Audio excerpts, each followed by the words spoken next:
actually just first pick.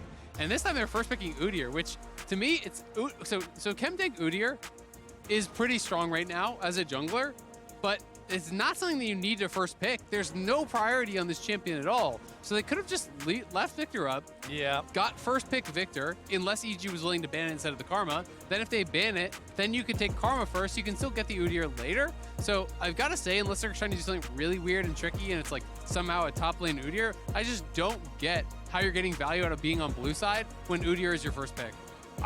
I'm trying to come up with something. You got to give me a minute. Captain Flowers, Phil, while I try and rack my brain for the reasoning behind this. All right, I'm just saying, pick. if this is church, then the Bible's written in a language I can't read, because I'm not understanding this choice here in the draft. I would love to be proved wrong. I would absolutely adore it, but with Akshan and Tryndamere both locked in, and they just this is quickly getting spicy, They blinded both their solo laners, so it's very likely, I mean, these are flex, so there is that value. Trin and Akshan can both be, mid or top. It is going to be Udyr jungle, Chemtank, almost guaranteed. And it'll be interesting to see what the answer is actually going to be. Impact looking like he'll just take tank Gragas up towards that top side.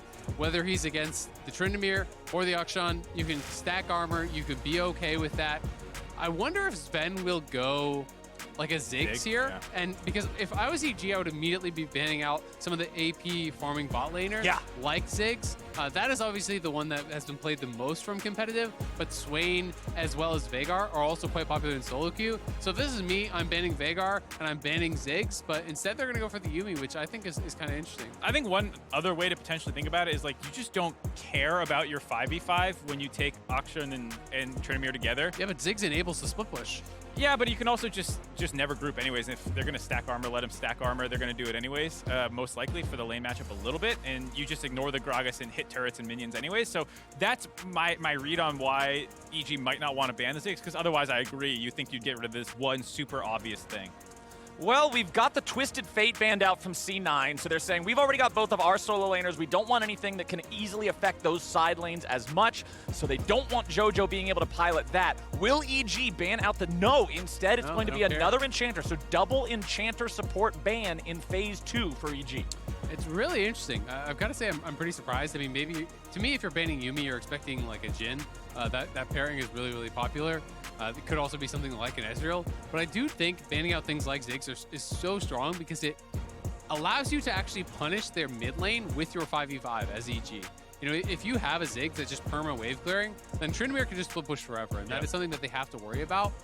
But C9 may not even go towards one of those AP mages for the bot lane. I think the other thing about the support bans is it stops enabling the Udyr. It's a kind of an Udyr focus, and so they're saying we're worried more about the top side of the map. We don't want to enable the Udyr, and even the Tryndamere a little bit. If you're able to hop a Yuumi on top of them, that's really annoying. And so they're more turning off the win conditions they've seen so far than worrying about a new one, I guess. Yeah, everybody on Cloud9, all three of these champions so far, they're all able to hold their own in a 1v1. They're all powerful in a situation where they don't have help, and they can get away easily. Karthus now picked up, so they're going to have that for the bottom lane. Oh, there you go. Along with the Nautilus. It's like you guys were saying, get a mage, get something that can just spam down the waves and hold the line. You have to do something like that, especially with the Ryze coming through. It's almost guaranteed to be tank Ryze. Maybe he will pivot because there's a Karthus in the game now, but tank Ryze is really, really strong. Yes, it's not as high DPS as if you just go pure damage, but it's so easy to go, Fimbulwinter, Frozen Heart, all these sorts of things, even like Tabby's on top in a game like that, and become impossible to kill for a physical damage heavy team.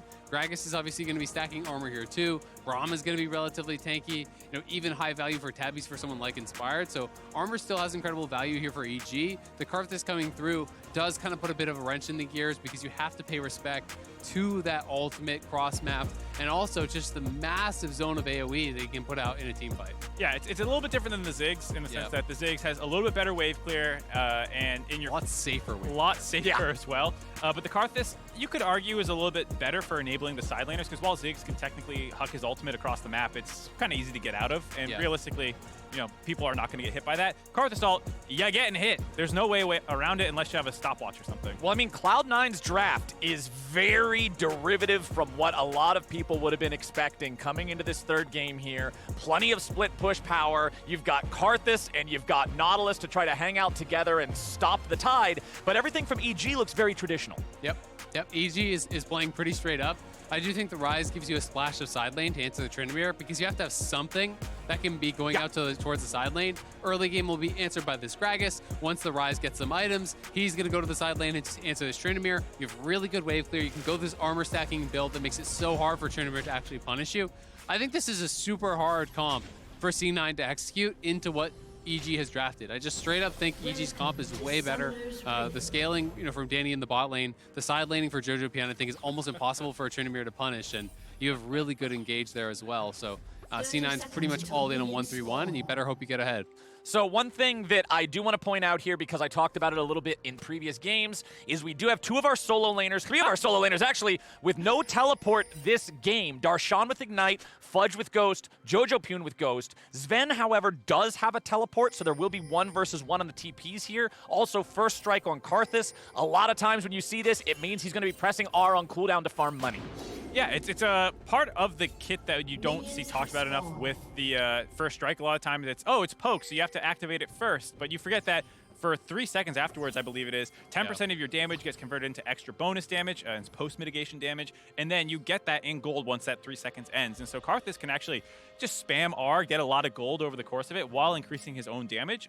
So it is something that we haven't seen yet. I was excited to talk about first strike on non-poke champions for quite a while. Talon jungle ended up getting nerfed. We didn't get to see it, but it is a utilization of the rune.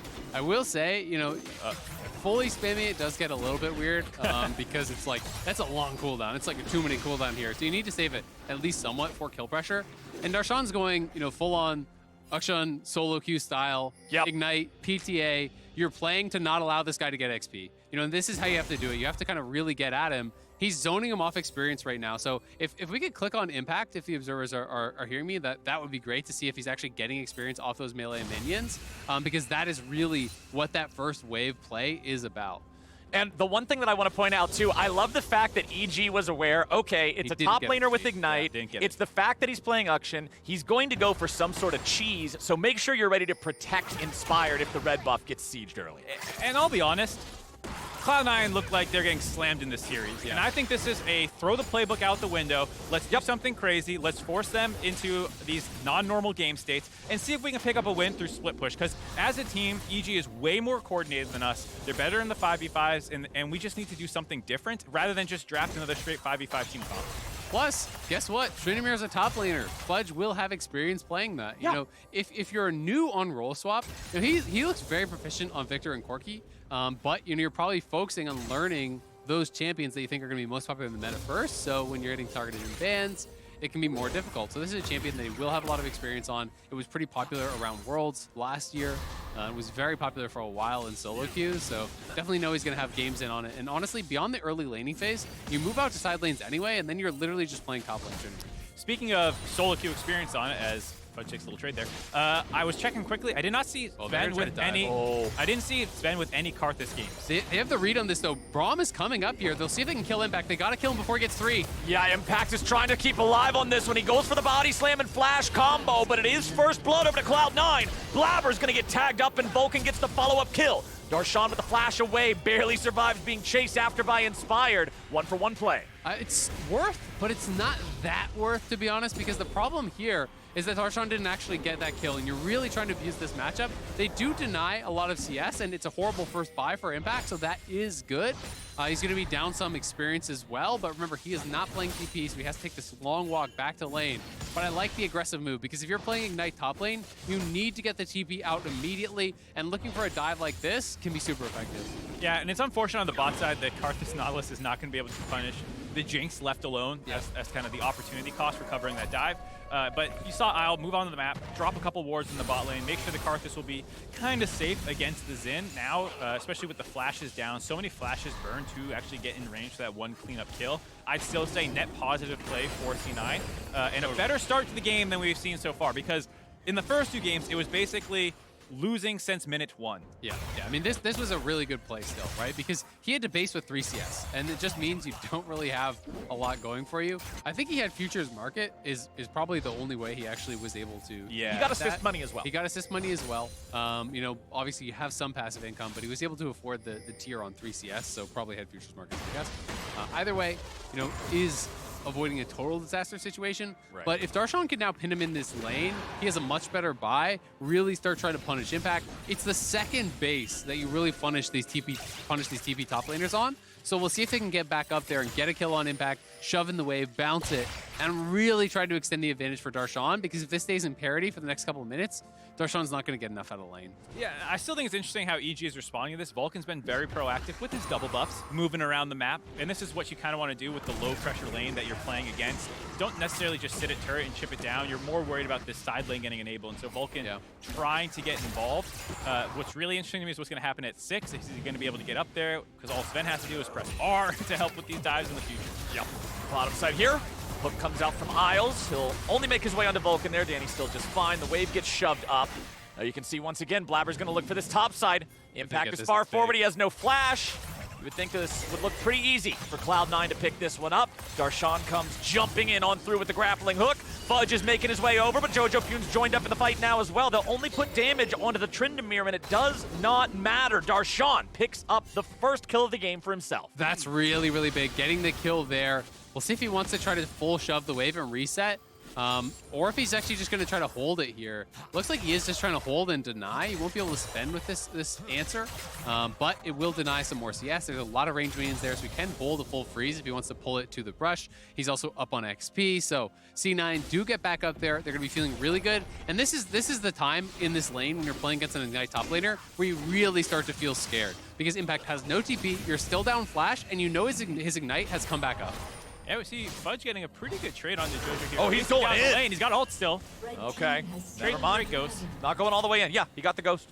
What I was going to say, though, is I like this setup by C9, though, because last week in their CLG series, they abused Jenkins. And so there is some good synergy between Darshan and Blaber, finding these repeat kills on an exposed top laner. And Darshan with a lead knows how to push it. No body slam. He's going to die to the ult. Darshan's doing it, baby. There we go. The comeuppance gets the kill, and Darshan finds another. And man, Impact just had to take the L on that one. You have to sit at your tower, or your jungle has to be there. There's nothing you can do in the 1v1 in that situation.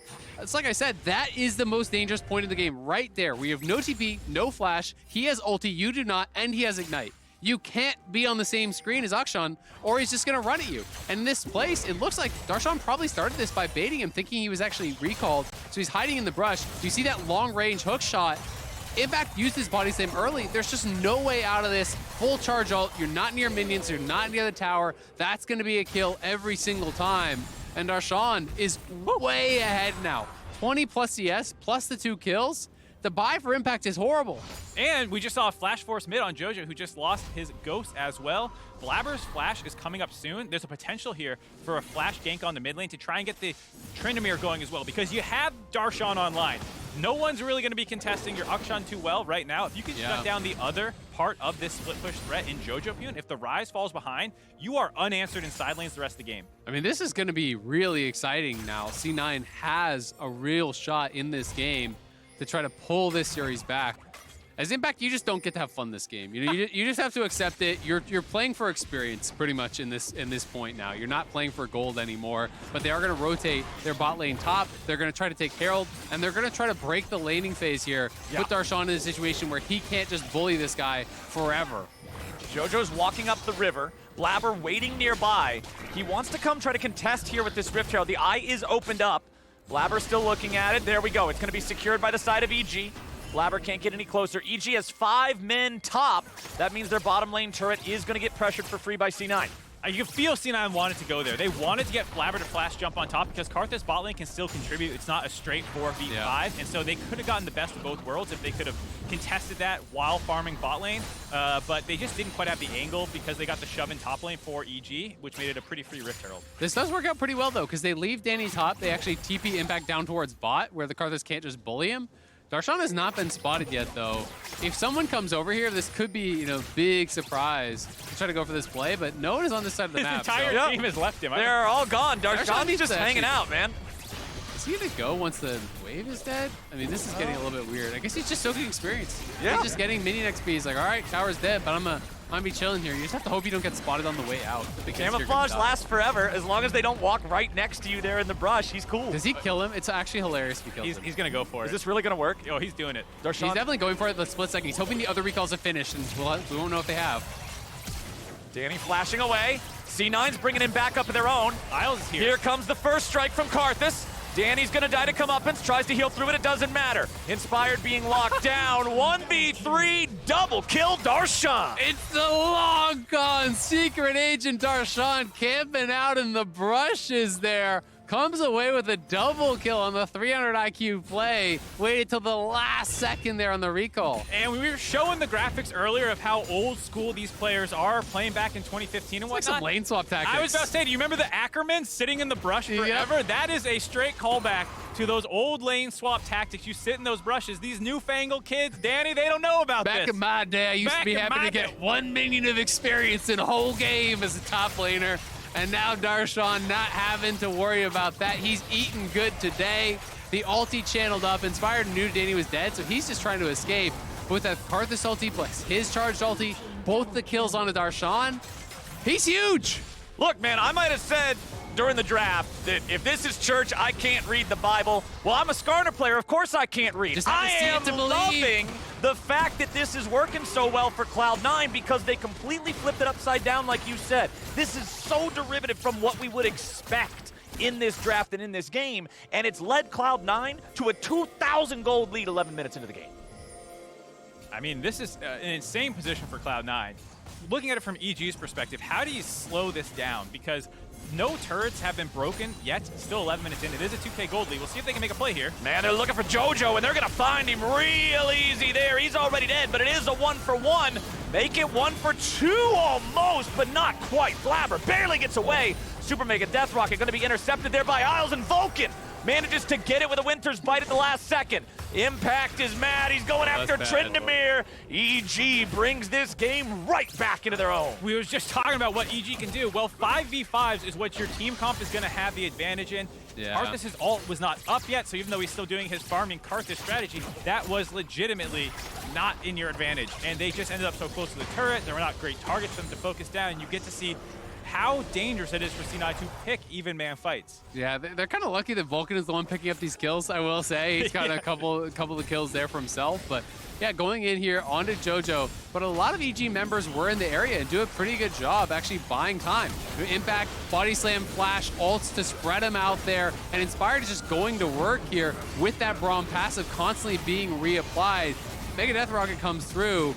Vulcan sees the angle, flash Q to finish that off is really nice aggressive play from here. And then even chasing down Fudge. C9 are on the dragon, but EG are here. EG's trying to fight it. Jojo's made his way over now No as flash well. on Blaber. Blaber has no flash. He's not getting out. Isles can at least run away from this one, but that will be the Drake over to C9, but a kill back for EG. Zven gets over the wall. Jojo's still looking for him. Goes for a flash. He's got the root. The zap comes out. A double kill for Ryze. But now Jojo's got to get out of town. Fine. Yes, the Karthus ulti will find him, but it's not strong enough early on. Yeah, and he was just hit, so it's unlikely that he even got any gold out of that. So the passive would have been turned off from his rune. Inspired going to take this. And all of a sudden, EG are ahead. They get the red buff. They get all the kills out of nowhere. Just blasting through C9 in these last couple minutes here. Yes, you still have Darshan in the advantage, but Darshan made a roam, gave up farm to do that, died on the roam. Impact got a kill.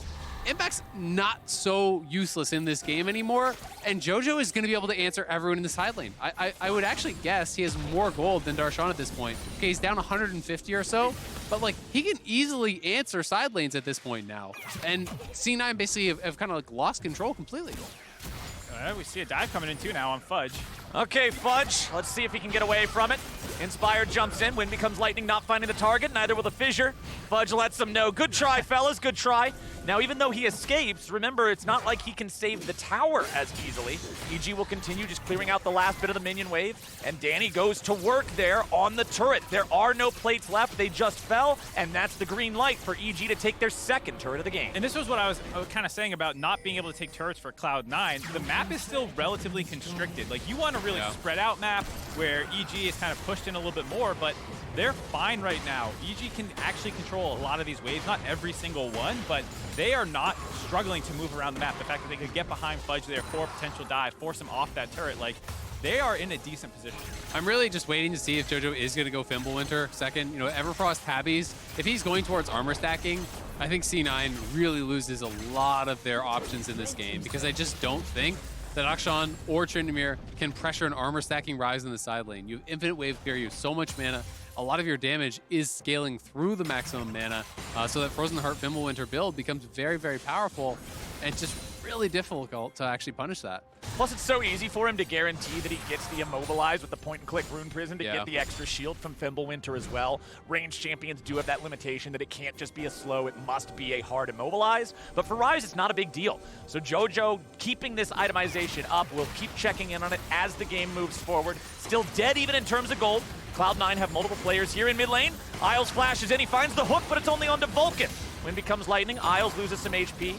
EG does not want to fully commit only onto the enemy support. They already knew they were outnumbered. Their goal was to hold the line, and they did it. Yeah, that's the biggest part. You know that Darshan's not showing on the map. Play defensive until you can see that Akshan again, because he's probably lurking around the rest of his team. And I think EG is playing this pretty heads up after a surprise. They got thrown a curveball in the draft in the early game, but they've recovered themselves and are most likely in the driver's seat now with Rift Herald up. You know they're going to force around that, and we already talked about the better 5v5. And Jojopyun is respecting that. He's saying, I'm the only option for Cloud9 right now. I'm going to play safe. Yep, as soon as he saw ward drop there, he knows they're getting something on the other side of the map. They're already onto this Herald. And remember, you need an additional member to actually come to the side lane to even stop that. Akshan and Tryndamere cannot stop the Ryze ulti. They don't have any hard CC to actually be able to do anything with that. So unless Nautilus or Udyr is there, even if he's losing a fight, ulti out. Well, and when you talk about, these side laners collapsing, neither of them have TP. This is not like we're going to pick a lot of fights, we're going to collapse on these split pushers. They are the AFK split pushers. You just let them go. You turn them loose on the map for good luck. They're not teammates, they're bots. They only go to their lanes and push. Without the TPs, they're not really looking to make super coordinated plays. And it is going to be Fimbulwinter. He's gotten the extra Ruby Crystal on top of the Kindle Gem, so should be building towards that. And expecting Frozen Heart third, expecting the Ryze to be incredibly difficult to deal with. Yes, Zven is farming at a pretty good clip here. He's above 10 CS per minute, so that is very nice. But their 5v5 is really tough to execute for Cloud9. So if you're not playing this kind of comp from way ahead, EG just has a really big advantage. And EG has been so solid when playing from a lead throughout this series. Double Fimbulwinter, double Everfrost for the solo laners, and those Everfrosts, especially for Udyr and Tryndamere, can be such a pain in the ass to deal with. They lock you down, you're never allowed to maneuver around the team fights as these pure melee champions. It's so difficult to find the response you need. Danny now still just continuing to clear out waves in mid as Cloud9 has multiple men here, and Inspired's going to back off towards the river. There is a dragon about to spawn. EG know that these 5v5s are where they're feeling good, and they're daring Cloud9 to come stop them. A little surprised to see Cloud9 actually move all their members down to this bot jungle area to contest the Drake that just spawned.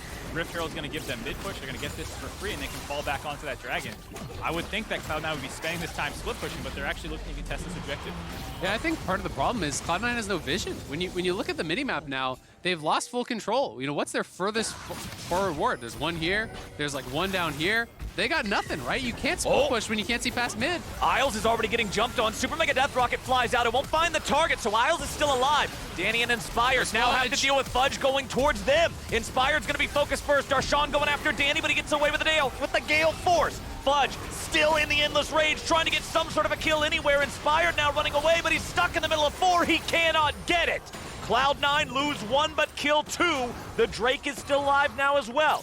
Danny's hanging out mid. Darshan jumping in, looking for the kill, and he gets them! A double kill for the Cloud9 top laner, and Evil Geniuses collapse against Cloud9. Cloud9 not ready to give up on this game quite yet. They contest the dragon, and the most important thing was how they split EG up. Yeah. Multiple members of EG tunneled on finishing off the Nautilus, the least important member of the fight, and it opened up the backline for the members of Cloud9 to find these opportunities, these split fights, and in those situations, they are going to win a lot of them. You see how quickly Darshan dismantles Danny. He's still 6-1. We're talking about the gold league getting close to even, but there are still mismatches on the Rift. Absolutely. I mean, it's as you say, it's all about setting up the skirmishes.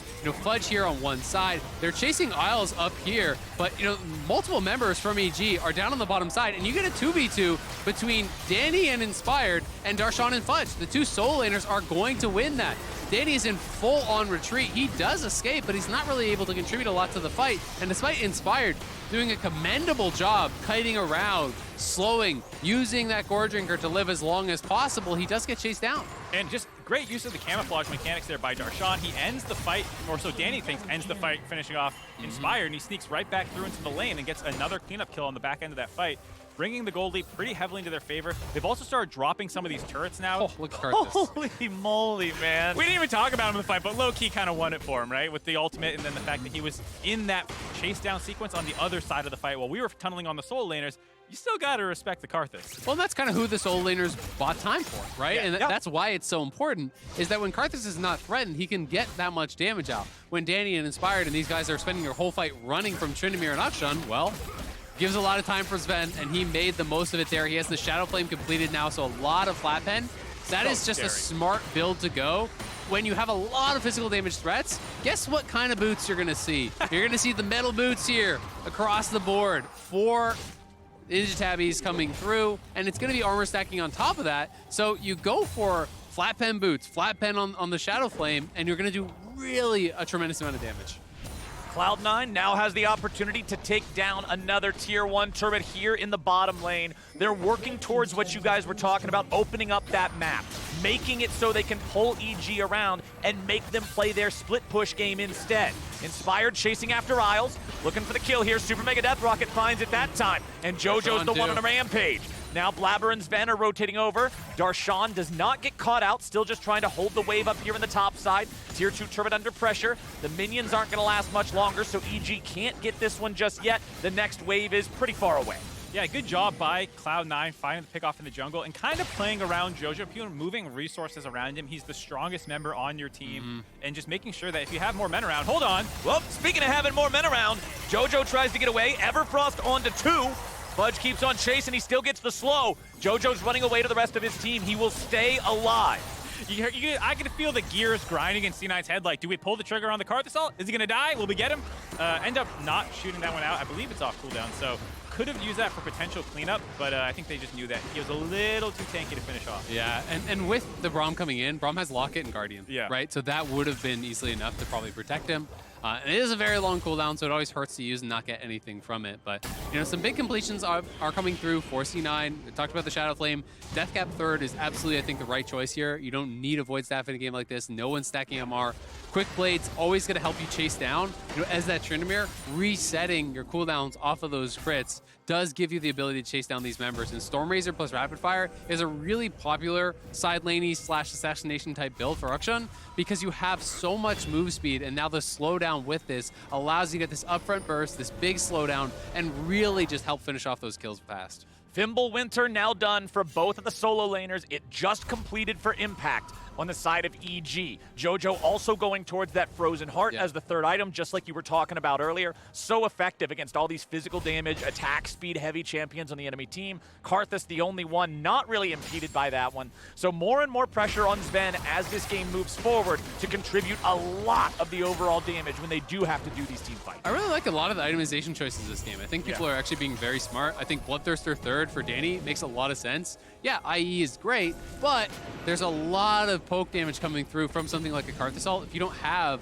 any sort of lifesteal, you can just get poked out before the fight even starts. Well, and speaking about intelligent builds, Zven is going Death Cap. He's not picking up Azanias, which is a very typical item for Karthus because they want to flash in with their team and stay alive longer. He knows my job is to one-shot people. I want to blow people up in side lanes. He's not changing up his build path. Pen and AP. He does not care about his own survivability, and he's already got 600 damage from the True Strike. I was just checking in on that, so getting a fair amount of extra gold so far through this game. And it's one of those builds where, you know, if you have Death Cap completed, even if you die in a fight, if you can get on top of Jojo and Danny when you die, like, they cannot enter that zone at all. That becomes a no-go completely. And you see Tryndamere split pushing up in the top lane.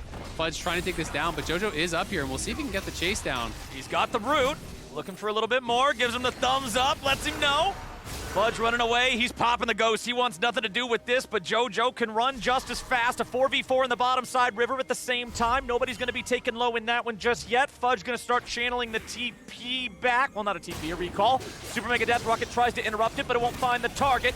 EG now grabs their second Drake of the game, ties him up at 2-2. Yeah, no way for Jojopyun to hop walls quite like the Tryndamere can, so a little bit of advantage in the runaway sequence, but the fact that neither of them have a chance to contribute to that 4v4 means that C9 just sack it. But the important thing is Cloud9 already have 2 of their own dragons. There's no soul point coming anytime soon, which means Elder Drake is a far distance away into the future, and they're not under too much of a clock right now. Yeah, and even though he can't chase him down, he has Realm Warp to join, so he's moving down towards bot. So that says, all right, C9, you can no longer fight. There's no TP on your mid laner. Fudge is back to base, so if they try to actually commit there, all of a sudden, Realm Warp into the back line, you lose the 5v4, you die, you lose Baron, GG.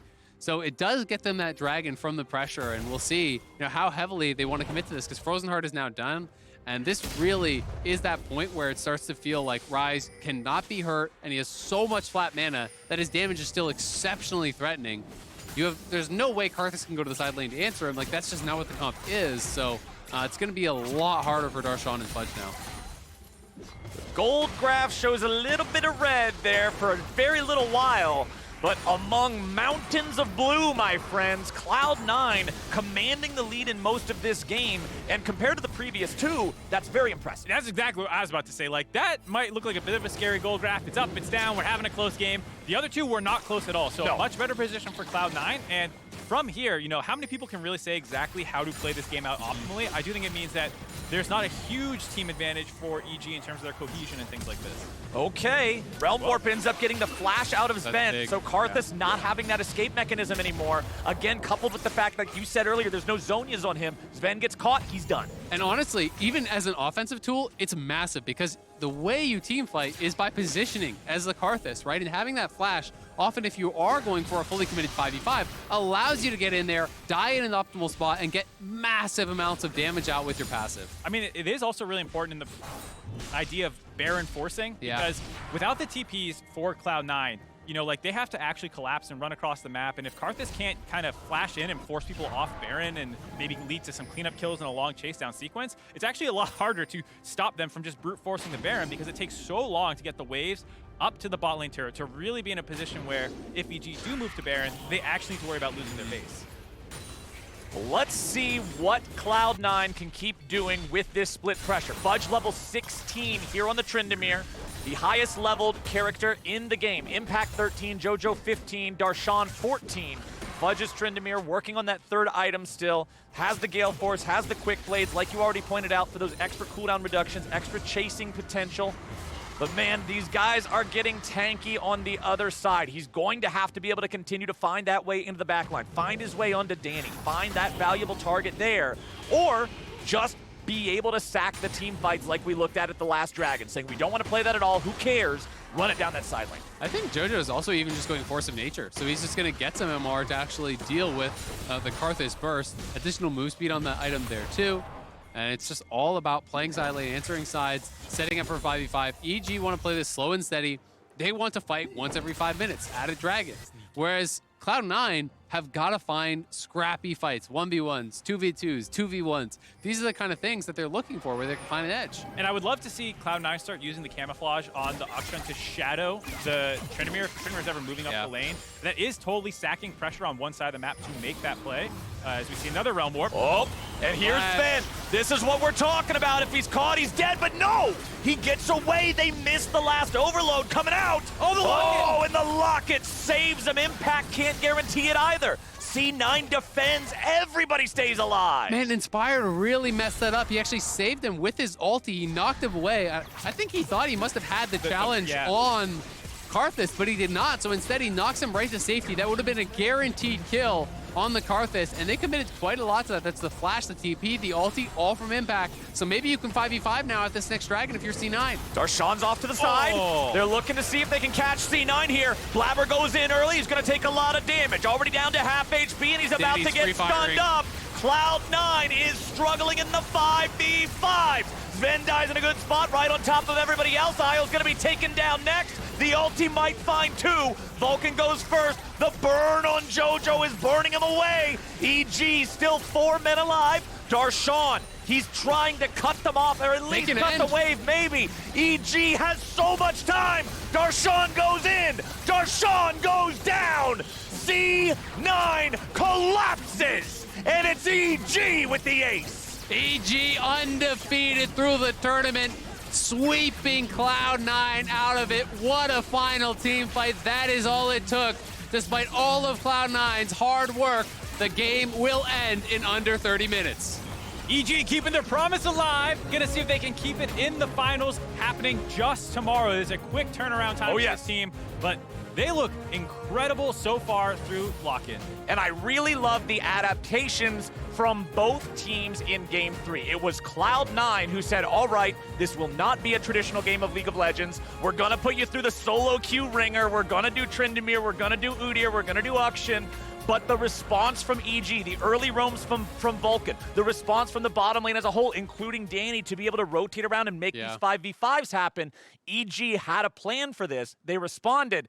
And when Cloud9 tried to go in and punish the failed engage mid lane at the very end, you're still a split comp against a 5v5 comp, and EG just blasts them. The big problem with that team fight, too, was Isles was over the wall, failed his Hex Flash, hooked right into the corner of the wall, and so Blaber's stuck in there by himself, and that's where the fight went wrong. He's like, I'm Udyr, where's my Nautilus? And that was a tough situation, but I like the idea of the engage, Cloud9 understanding with all those tools down, it's now or never, let's pick a fight. Yeah, but EG, I also think, deserve a lot of credit for how they actually positioned in that fight. They have double Everfrost, they have these super tanky solo laners, so using those to actually buy space for the Jinx, and the entire fight just looks like this. Frontline, Danny. And then over there is Cloud9, and Danny was free firing. He didn't go below 100% HP until he took damage from the Karthus ultimate. He was just perfectly positioned, maximum DPS through that entire fight, and that is why it's so hard to fight through this. Like, how do you get past the Braum, the Everfrost Gragas, the Everfrost Ryze, and this Zhao as all these, like, it's a quarterback with 4 linebackers. There's just no way to get to him. And we didn't say his name very much that entire Lineman. game. I know sports. There you go. But it was like we didn't say Danny's name for almost the entire game until the last team fight, because there's all this crazy stuff in the solo lanes. There's all these weird things. Quietly scaling. You get to see why you have these kind of standard meta team comps, is because come late game, you get this 4 protect 1, and Danny's just ripping people apart. There was so much back and forth throughout that game. Just the fact that in that mid game, that little trough of red, even that we saw in the gold graph, where Cloud9 was able to say, okay, we're jumping back into this game after the bad early, or EG was able to say it against Cloud9, excuse me. It was such a fun game to watch. I love the fact that Cloud9 pivoted so dramatically, but it wasn't enough to take down the absolute monster that was